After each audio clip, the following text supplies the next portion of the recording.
no Evangelho de João, no capítulo 9.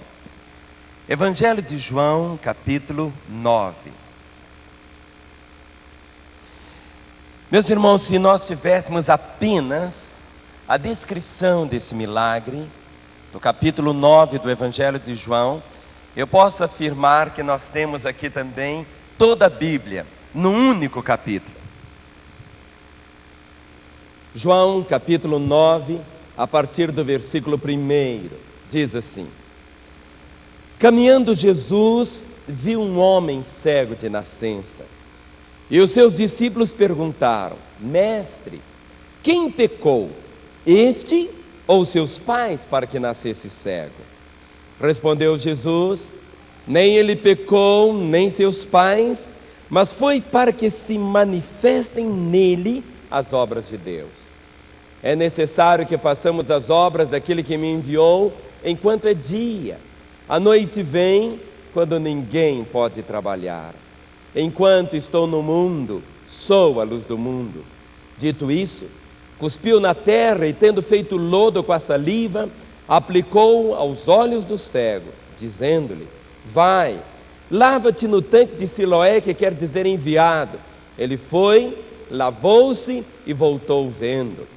Então os vizinhos e os que dantes o conheciam de vista como mendigo perguntavam: Não é este o que estava sentado pedindo esmolas?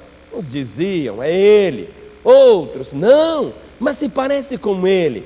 Ele mesmo, porém, dizia: Sou eu. Perguntaram-lhe, pois: Como te foram abertos os olhos? Respondeu ele: O homem chamado Jesus fez lodo, untou-me os olhos e disse-me: Vai ao tanque de Siloé e lava-te. Então fui, lavei-me e estou vendo. Disseram-lhe, pois: Onde está ele? Respondeu: Não sei. Pai, esta é a tua palavra, Senhor. Ela é alimento, ela é vida. Senhor, que para todos nós nesta noite haja, Senhor, realmente uma palavra do Senhor aos nossos corações. Tu sabes, ó Deus, aquilo que passa no íntimo de cada um. Senhor, mas sabemos que a tua palavra é a resposta, que a tua unção esteja na vida do pregador, na vida de todos os que estão aqui, para que possam experimentarem na noite de hoje a realidade da tua presença, do teu poder e da tua fidelidade. Venha, Senhor, edificar-nos, consolar-nos, exortar-nos e, acima de tudo, trazer salvação a cada vida, em nome de Jesus. Amém. Testemunhe para o irmão que está ao seu lado, dizendo assim: Deus vai falar comigo. Amém? Aleluia. Vamos assentar.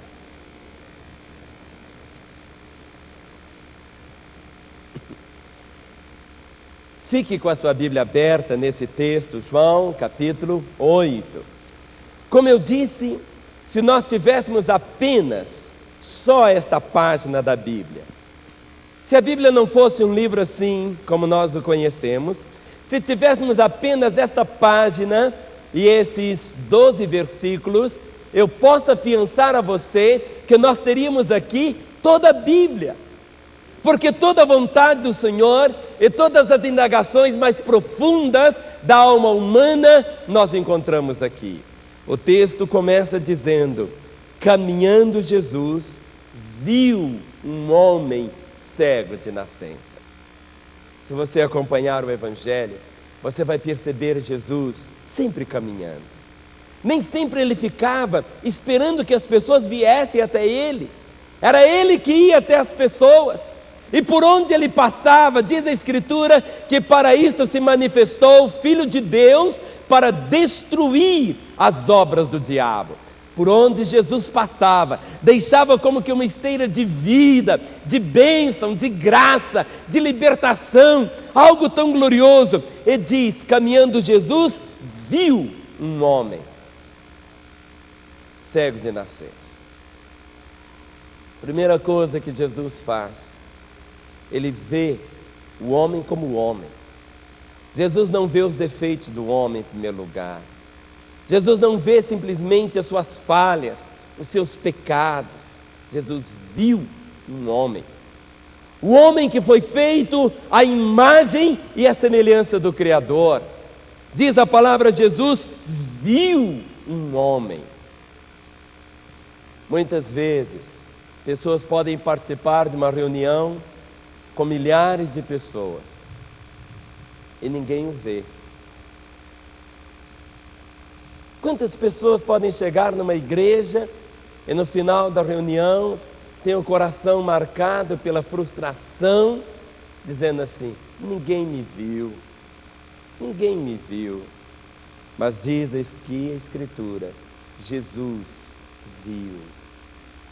Jesus é Deus. Jesus não se parece com Deus. Jesus é Deus. E diz a Escritura, Jesus viu. Viu.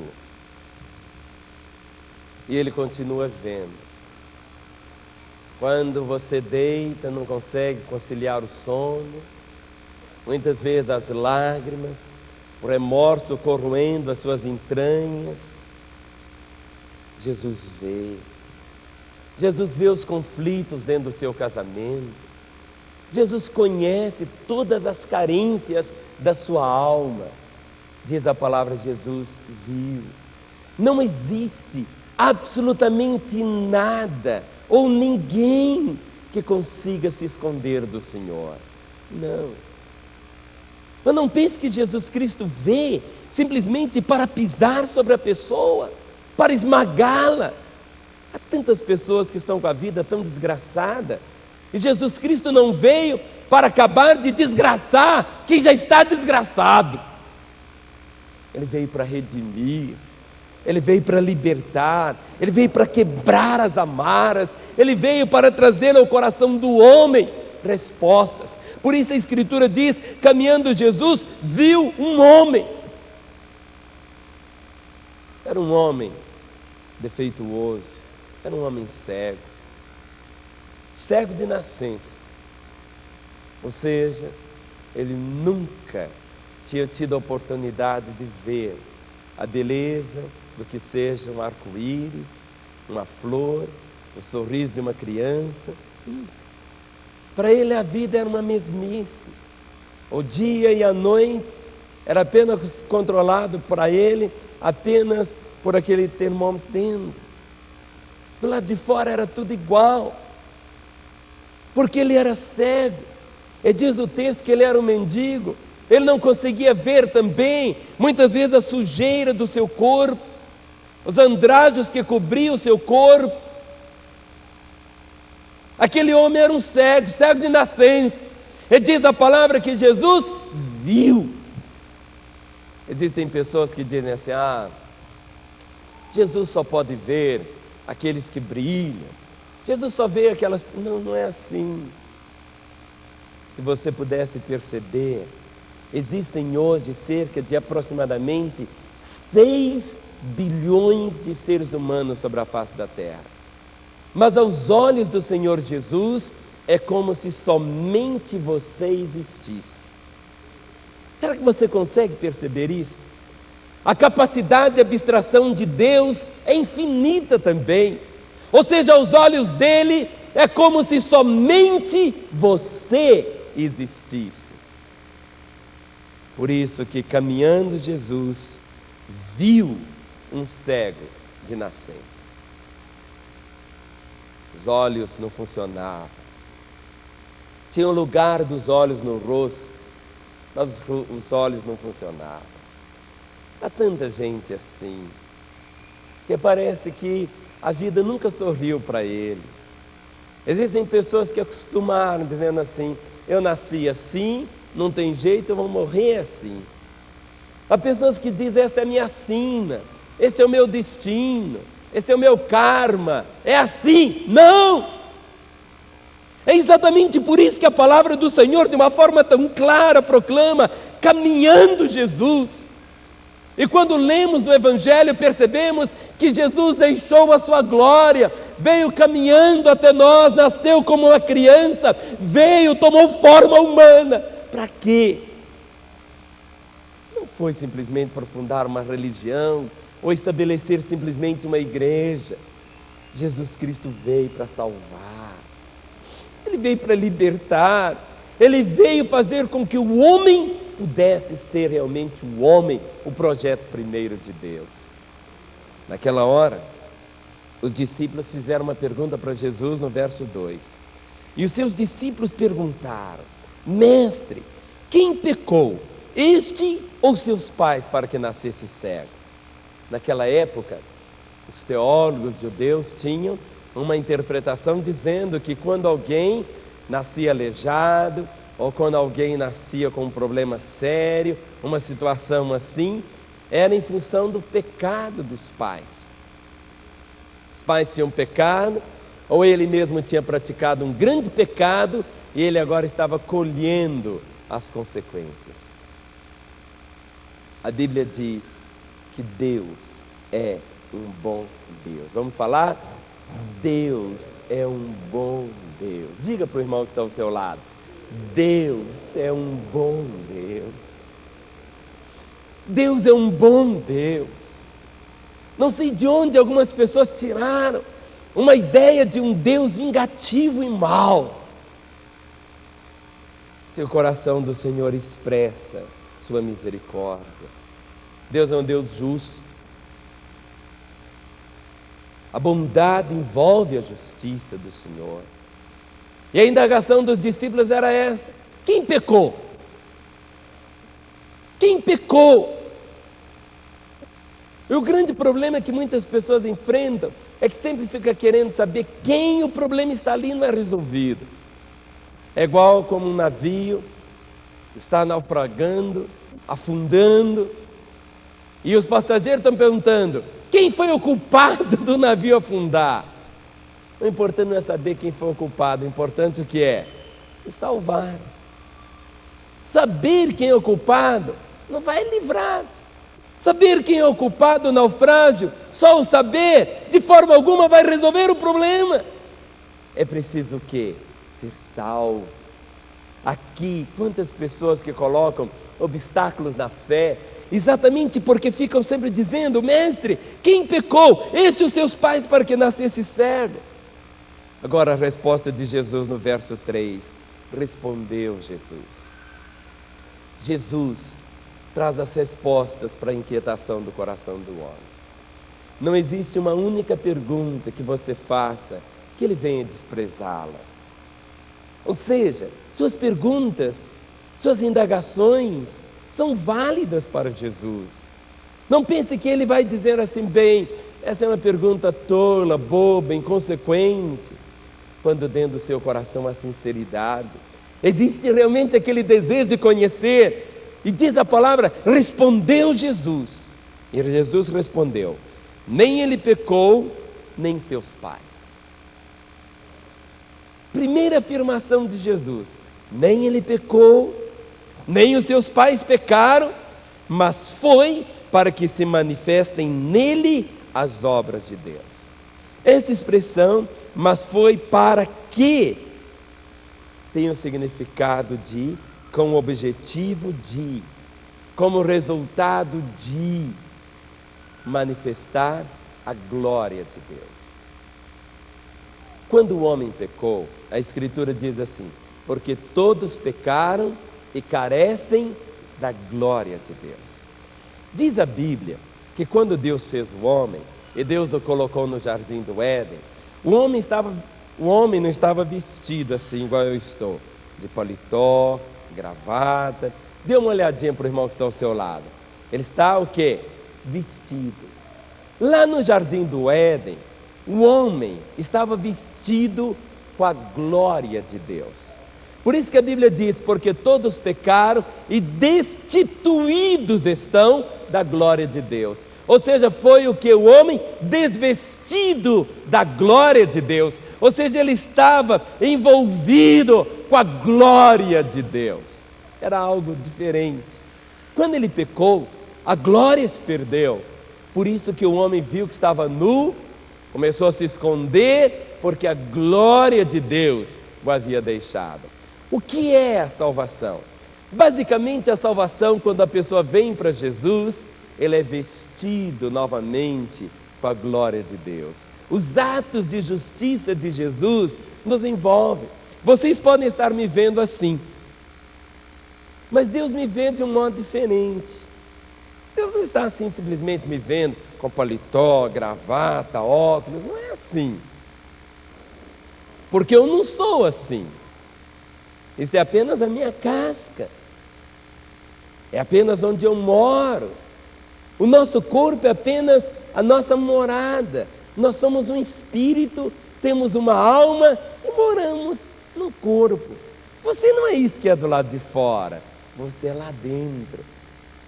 E aí o Senhor nos vê hoje, depois de salvos, vestidos com a sua glória.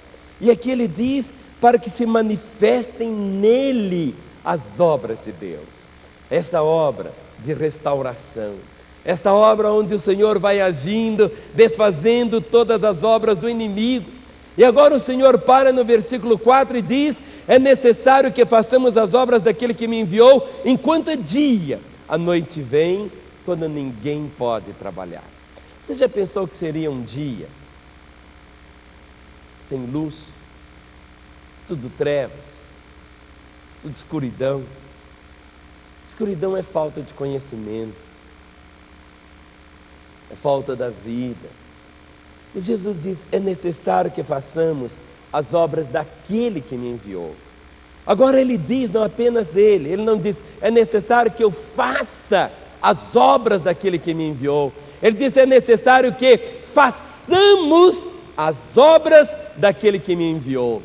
Quantas pessoas que vêm para a igreja e acham o seguinte: bem, quem faz todo o trabalho na igreja são os pastores.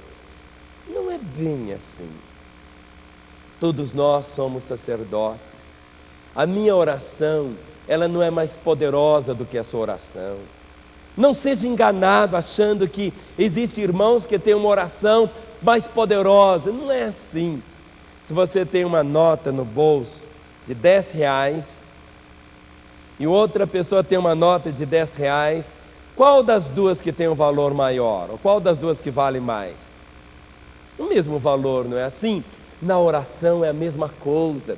Quando você chega diante do Senhor, em nome de Jesus, o valor está ali, é no nome do Senhor, na autoridade que envolve aquele nome. Existem pessoas que exercem mais no ministério, na oração, desenvolvem, mas você precisa chegar um momento, ao invés de você sempre caminhar dizendo assim: ore por mim, mas de você orar pelos outros. É preciso receber oração? Precisamos sim. Precisamos de intercessores? Precisamos sim. Mas nós precisamos ministrar também. Por isso que Jesus disse: é necessário que façamos as obras daquele que me enviou. E eles estavam quem? Os discípulos do Senhor. E ele estava dizendo: olha, vocês também, enquanto é dia, a noite vem quando ninguém pode trabalhar. Quantas vezes as pessoas querem trabalhar para Jesus só depois que a noite vem? Muitas vezes a noite de um acidente. Eu me lembro um dia que fui visitar um rapaz aqui no Hospital Belo Horizonte. Ele havia sofrido um acidente, tinha ficado tetraplégico, só a cabeça que mexia um pouquinho com os olhos. E ele dizia assim para mim: pastor, se Jesus me curar, eu prometo que eu vou gastar toda a minha vida servindo e fazendo a obra dele. A noite vem. Por que algumas pessoas querem fazer ou se entregarem, se dedicarem ao Senhor só quando a noite chega? Só quando as coisas ruins parecem que estão aí? Não é assim. Enquanto você está cheio de vida, a noite vem. Se existe algo que você não consegue segurar, é a noite, não é assim? Ah, não vai anoitecer, não tem jeito, a noite vem. É um processo, é natural. Por isso que Jesus diz: enquanto é dia, enquanto é dia, enquanto é dia, enquanto é dia. E no verso 5 ele proclama: enquanto estou no mundo, sou a luz do mundo. Vamos falar? Enquanto estou no mundo, sou a luz do mundo. Outra vez, enquanto estou no mundo, sou a luz do mundo. Que coisa tão linda! Sou a luz do mundo. Hoje pela manhã, quando eu fui apanhar o carro aqui no estacionamento, o vigia estava lá todo feliz. Alguém deu para ele uma lanterna. Eu achei tão interessante que ele estava igual uma criança com aquela lanterna. Eu não sei quem foi que deu aquele presente para ele, mas ele acendia, ele apagava, acendia e apagava. E parece que a lanterna estava dando para ele uma segurança. Quando nós percebemos a graça do Senhor Jesus, enquanto estou no mundo, eu sou a luz do mundo. Ele não disse, eu tenho a luz do mundo. Ele disse, eu sou.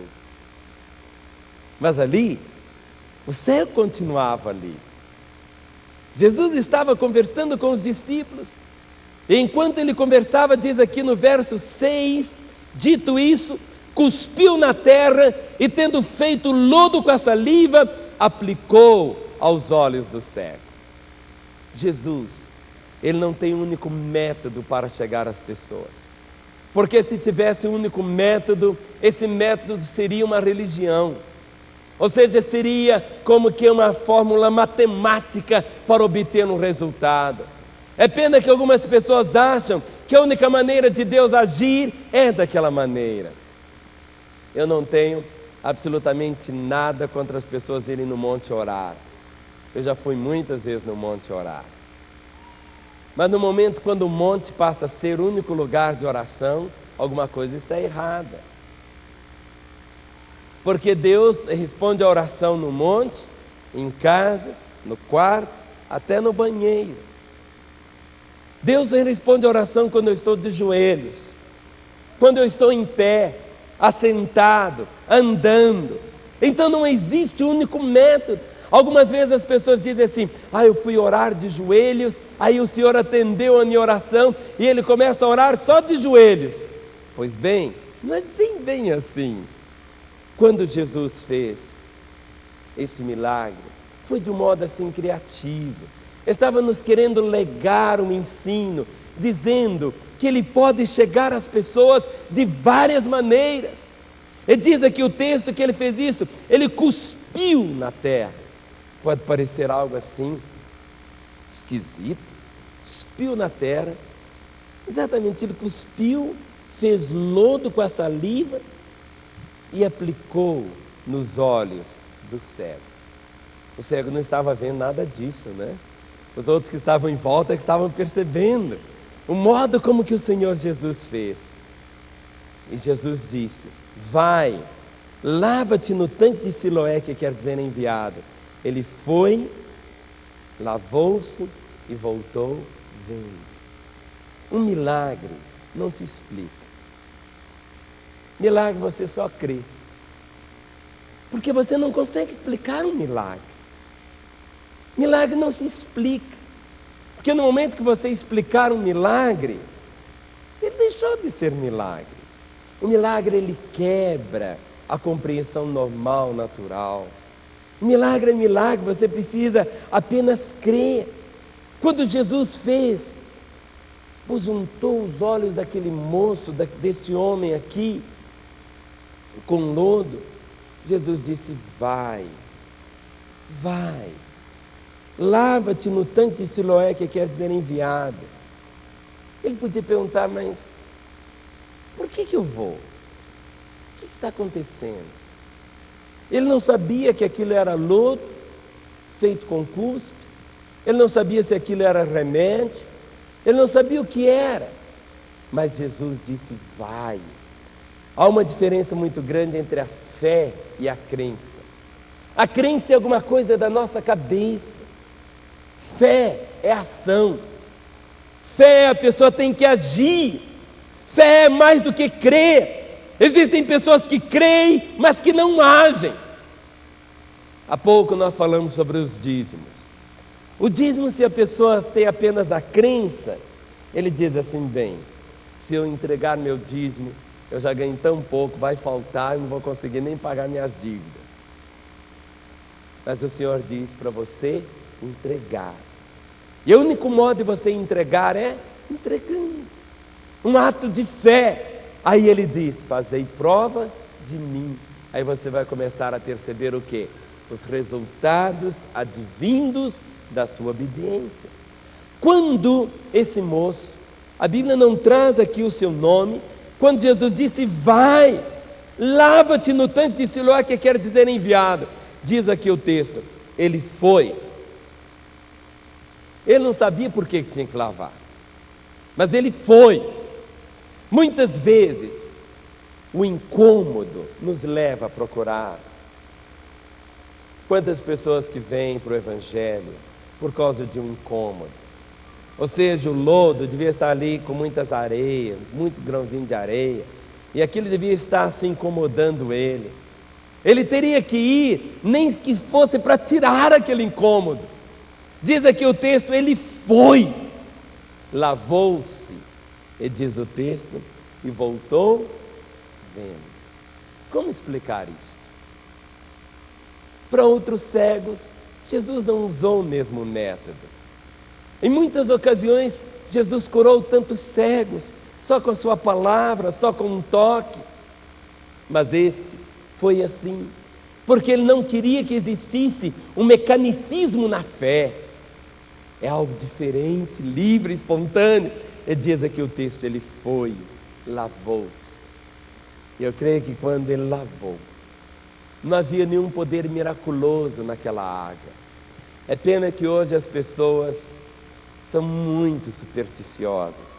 E superstição é atribuir poderes espirituais a coisas naturais. Se fosse hoje, em alguns lugares as pessoas estariam engarrafando água lá da fonte de Siloé para lavar, para vender. Não existe nada disso, irmãos. A fé exclui toda superstição. Superstição é quando nós atribuímos poderes espirituais a coisas naturais. Aquela água era água igual da sua torneira. Não existia um poder miraculoso nela. Era água, água, água, água, água. Mas o que existia? Havia uma palavra, uma ordem. Jesus disse: vai. E aquele moço foi, lavou-se, e diz o texto, e voltou vendo. Agora você pode perceber a surpresa daquele moço. Nunca tinha visto nada. E no momento quando ele se lavou, seus olhos passaram a funcionar. E diz aqui o texto, o verso 8: então os vizinhos, os que dantes o conheciam de vista como mendigo, perguntavam: não é esse que estava sentado pedindo esmolas? Ou seja, a história desse moço, os vizinhos o conheciam de vista. Era um conhecimento tão superficial. Ele era conhecido só de vista pelos outros. Não havia nenhum relacionamento. Os vizinhos, que dantes o conheciam de vista como mendigo, perguntavam: não é esse que estava sentado pedindo esmolas?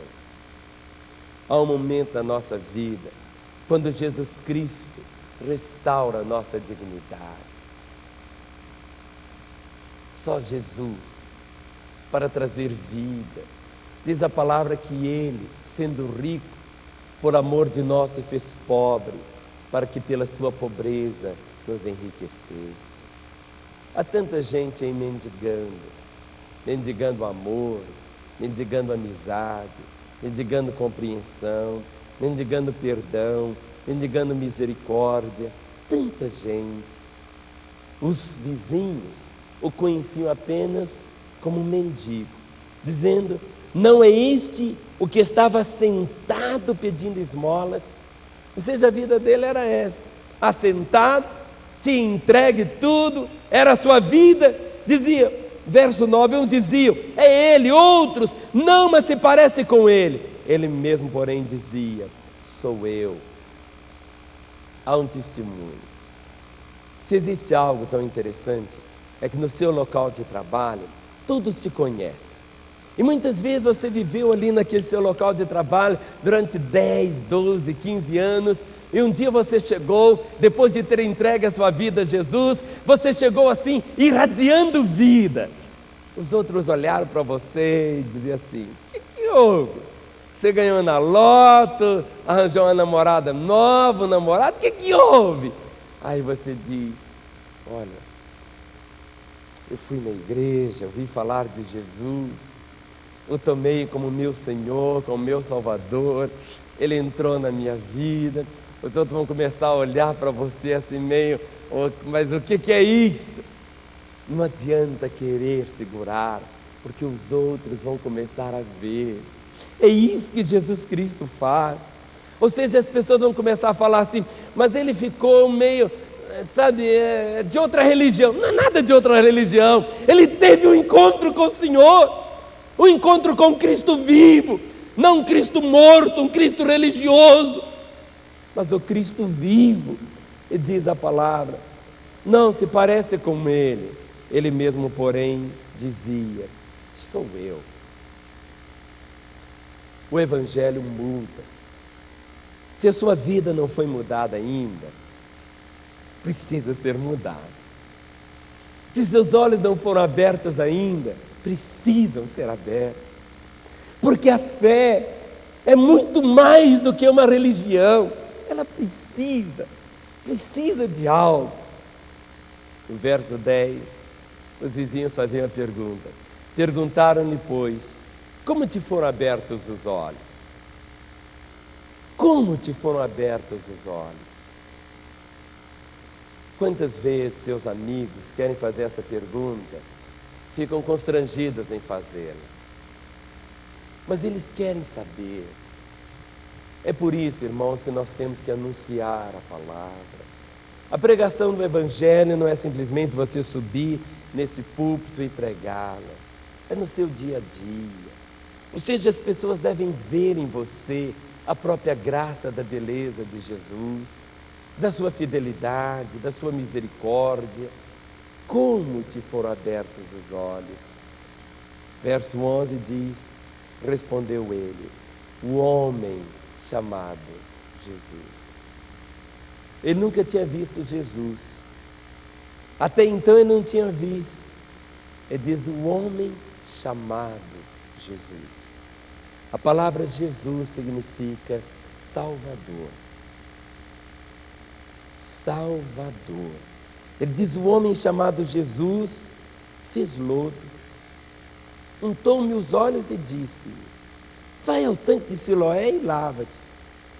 Então fui, lavei-me e estou vendo. Ou seja, ele repetiu todo o processo. Todo o processo. Ele diz: eu fui, lavei-me e estou vendo.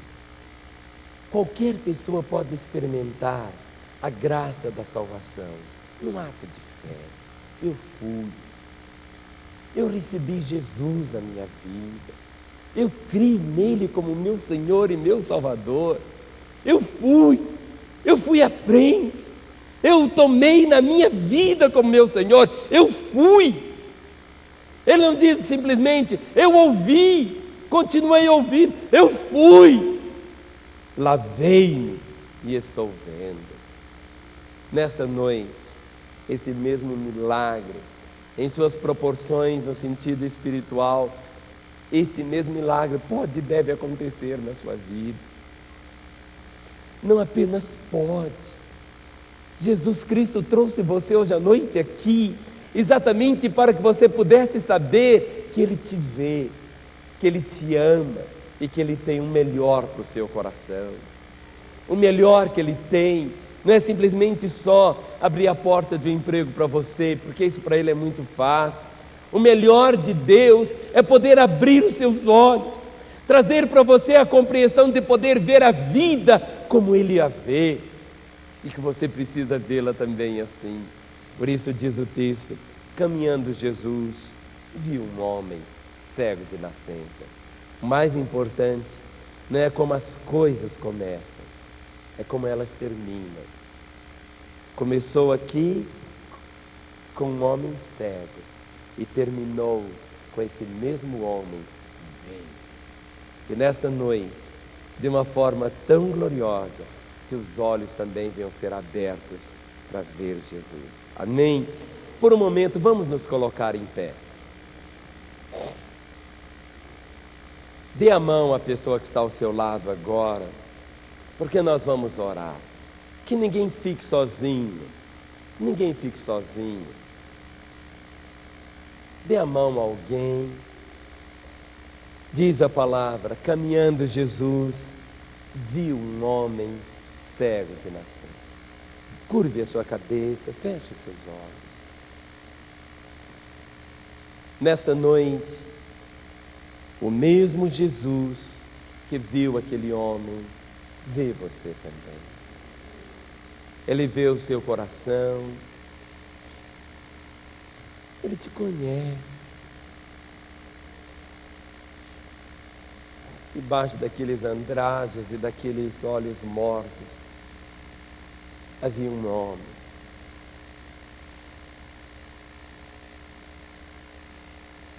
Nunca tinha visto a vida como homem, era cego, mas Jesus o viu.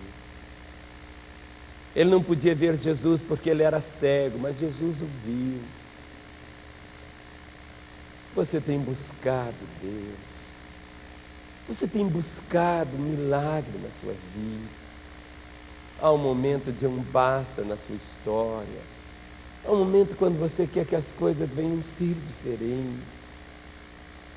Não é uma religião que vai provocar essa diferença, é Jesus, só Ele.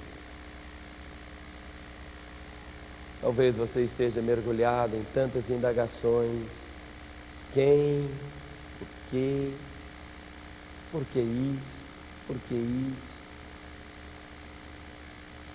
O Senhor responde os seus porquês com a presença dEle,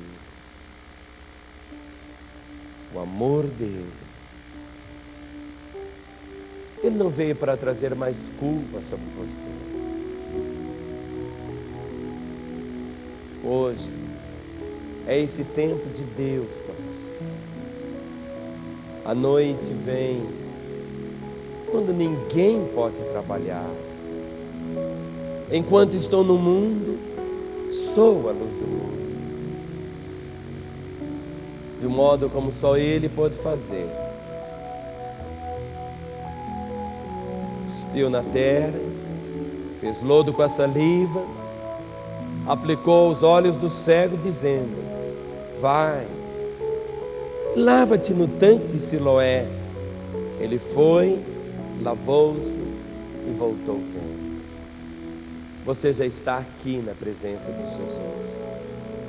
Tudo o que era preciso você fazer para ser salvo, Jesus Cristo fez por você. Ele tomou o seu lugar ali na cruz, para que você pudesse ter a vida. Assumiu o seu lugar, suas maldições, suas desgraças, Ele as esponjou ali na cruz, para que você hoje pudesse experimentar vida.